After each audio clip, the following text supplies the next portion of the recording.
The Rams and the Patriots are heading to Super Bowl 53 in Atlanta. How did they get here? Let's start with the Rams. This is a true Hollywood story. A team headed to LA from the Midwest, hoping to find some relevancy. But let's not forget that the Rams had Jeff Fisher, and nothing good was gonna happen for them. But in LA, people only care if you're successful or sexy. And the Rams were neither in their first year. Jared Goff was a bust.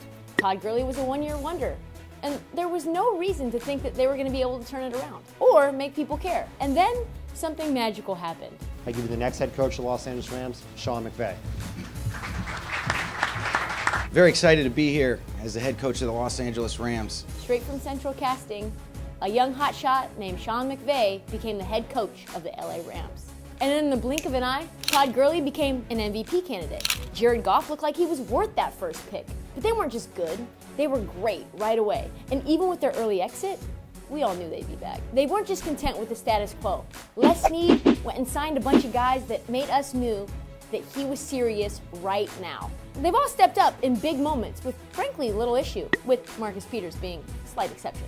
Even when they were on the edge of the cliff against the Saints, with no way out, sending them to their death, just like a Hollywood script, an unforeseen hero appeared out of nowhere, helping them with their escape. The Zebras. But give it to the Rams. They still had to tie the game and win in OT, and give it to Greg DeLeg. The man had ice water running through his veins like his name was Kobe Bryant, making a 57-yard field goal look like a chip shot. But as for the Patriots, what can we really say? They find a way to win no matter what. And now, like the Star Wars trilogy, we're now in their 9th installment of getting to the Super Bowl. Whether you think that the Rebels, who have overcome all these odds just to get here, or the Empire, who have crushed souls and dominated other teams for decades, yes, plural, decades.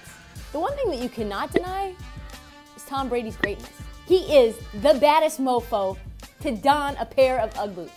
Let's just reflect though for a second how far these two franchises have come and gone and come again since they last played in the Super Bowl. Let's go back to 2002. There was doubt whether this young guy who took Bledsoe's spot would even start in the 2002 Super Bowl. But that was the beginning of a dynasty.